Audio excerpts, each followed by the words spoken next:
welcome back. If you're new here, I am Court, and this is my second video, and I'm making videos to basically explain the effects of the algorithm on the brain. So this video is going to focus more on soft porn content, like on TikTok. We're not going to get into X, we're not going to get into Instagram, because it's a lot. Discovering your sexuality is normal. Can happen at any age. Like, that's when kids, I think, go to hug and kiss their parents. It's when you get like rude jokes about them having their butts out or showing you their genitalia. That's the start of them discovering it. Then later on, they'll still kiss and hug parents, but they'll become more private. This is good because it helps to secure the relationships between the caregivers and the child.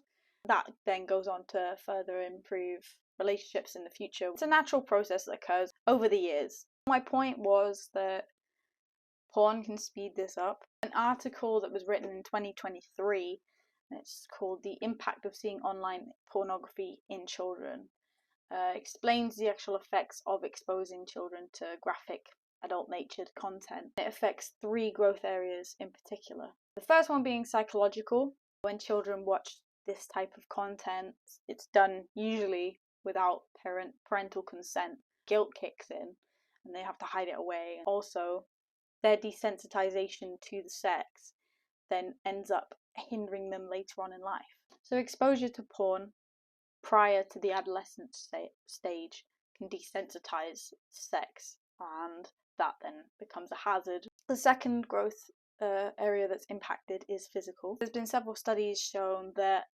watching porn reduces the grey matter in your brain, and as a child this is an issue because we're still developing, we're still learning, which can create problems later on in life with self-objectification and body surveillance. The third area of growth that's impacted is social. Because a child is desensitized to sex, that can lead to further objectification, doesn't matter what gender. My point being, it's so much easier right now. You could search up like one word, and it's really dangerous because that then puts kids at a higher rate of desensitization to sex. I think the scariest part about that is that it's not even just real people.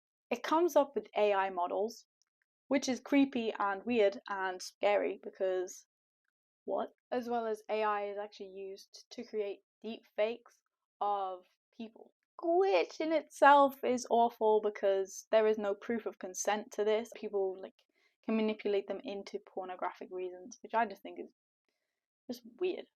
Get a hobby that's not involving AI. With the lack of consent, it kind of goes hand in hand with this increased objectification. It's almost deemed as if it's like socially acceptable to be doing this to people. My point is that this constant access to sex, it's disrupting the natural brain process. It creates these problems like inability to not act on impulse, objectification. It also predisposes the viewer to further addiction, to get an increased dopamine hit. When you interact with certain content, because of the algorithm, it will spew that content at you back again. It'll get worse and worse and worse, and that's how you create addiction. Because it's a cycle that you just can't seem to break out of. Yeah! That's all for this video. The references that I used in the video will be credited in the caption. Thank you for watching. I will see you next video. If you liked it, if you hated it, please interact with this video. Share it to people, comment, like. Hope you have a good day. I don't know what to say.